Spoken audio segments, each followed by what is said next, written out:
नया वीडियो है ना, देखिए। फिर देखिए एक और प्रॉपर्टी है वेक्टर की, ध्यान दीजिए। दो वेक्टरों का स्केलर गुणनफल उनके संगत x, y तथा z घटकों के गुणनफलों के योग के बराबर होता है। तो देखिए पहले उसका हम लिख देते हैं, ये जो कहा है उसको लिख लेते हैं।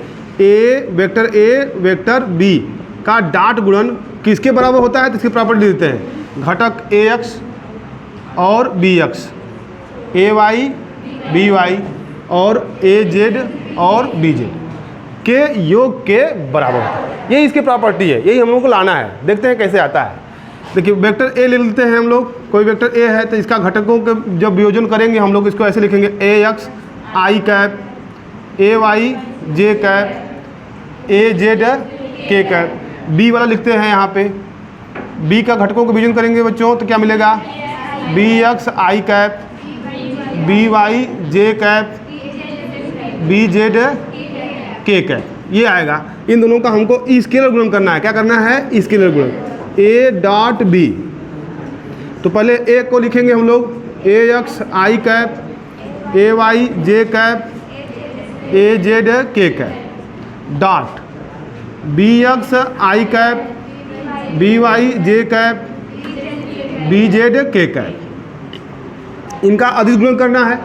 तो बारी बारी से पहले a को उठाएंगे, इसका इसमें और इसमें तीनों में करेंगे। तो कर लेते हैं ax bx i कैप और डॉट i कैप, ध्यान दीजिएगा, अब plus ax by i cap dot j cap plus ax bz i cap dot k cap. देखिए एकांक वेक्टर के साथ डॉट गुण कर दीजिएगा, ये परिणाम है उसका, है ना।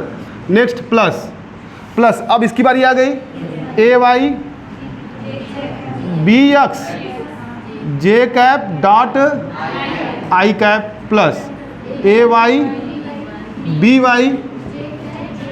j cap dot j cap plus ay bz j cap dot k cap. देखिए ये हो गया तीनों। अभी बचा है, ये बचा है, इसको भी लिखते हैं हम लोग हैं यहीं पे, प्लस az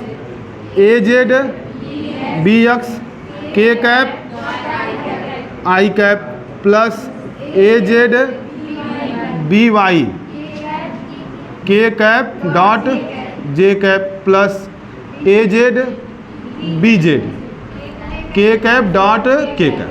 देखिए ये है, हो गया। इसका हमने अभी गुणा कर दिया, अदिश गुणा किया है हम लोगों ने। एकांक वेक्टर के साथ ऐसे लगाए रहेंगे हम लोग। देखिए यहाँ एक प्रॉपर्टी हम लोग जानते हैं, ये वाला i का i के साथ बराबर j का j के साथ अदिश गुणन, ध्यान दीजिएगा, k का k के साथ क्या होता है, 1 होता है। फिर i का j के साथ अदिश गुणन, j का k के साथ और k के साथ i का क्या होता है, 0। इसलिए इतना लिखे रहेंगे हम लोग, ये जानते हैं, हमने आपको बता रखा है, ठीक है ना। तो देखिए ये जानते रहेंगे। सेम वेक्टर का रहता है तो कितना मान होता है उसका, 1। अलग अलग रहता है तो क्या होगा उसका मान, क्यों, क्योंकि इनके बीच बनने वाला कोण कितना होता है, 0 होता है। तो कहाँ 0 की वैल्यू क्या होती है, 1 होती है। जैसे कि अभी देखिए एक बार समझ लेते हैं, एकांक vector i cap is equal to, यहाँ मिलेगा हमको i cos 0 थीटा। तो दोनों समान वेक्टर है, दोनों के बीच कितना आंसर होगा, एंगल 0 होगा। तो इसका मान देखिए, एकांक वेक्टर है बच्चों, तो इसका मान 1, इसका मान 1, इसका मान भी क्या है, 1 है। मान फाइनल क्या मिलेगा, 1। अच्छा यदि हम लोग इसको ऐसे करते हैं, i और j करते हैं, तो i j और यहाँ मिलेगा cos 90। तो इसका भी मान 1, इसका भी मान 1 और इसका मान क्या मिलेगा, 0। फाइनल में क्या मिलेगा हमको, 0। यानी कि इन सब का मान 1, इनका मान क्या मिलेगा, 0। यहाँ देखेंगे हम लोग, तो i का i के साथ जो रहेगा तो ax bx गुणा में 1 है ना। देखिए i j और k जहाँ जहाँ रहेगा वहाँ 1 लिखेंगे, बाकी सब क्या लिख देंगे, देखो ये पूरा 0 मिल जाएगा यहाँ पे। यहाँ भी क्या मिलेगा, 0 प्लस यहाँ भी क्या मिलेगा, 0 प्लस यहाँ भी क्या मिलेगा, ay by गुणे 1 प्लस उसके बाद 0, फिर यहाँ भी क्या मिलेगा, 0, फिर यहाँ भी क्या है, 0 है।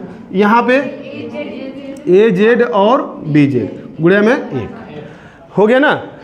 अलग अलग जहाँ जहाँ रहेगा वेक्टर वहाँ वहाँ 0 हो जाएगा, जहाँ सेम प्रॉपर्टी रहेगी जिससे सेम वेक्टर रहेगा वहाँ पे क्या मिलेगा 1। अब इसी को फाइनल में लिख लेंगे, 0 वाला खत्म हो जाएगा, लिख लेना। तो यहाँ हो जाएगा ax bx ay by plus az bz। ये रहा a डॉट b का अदिश गुणन किसके बराबर है, तो उनके घटकों के गुणनफल के योग के बराबर।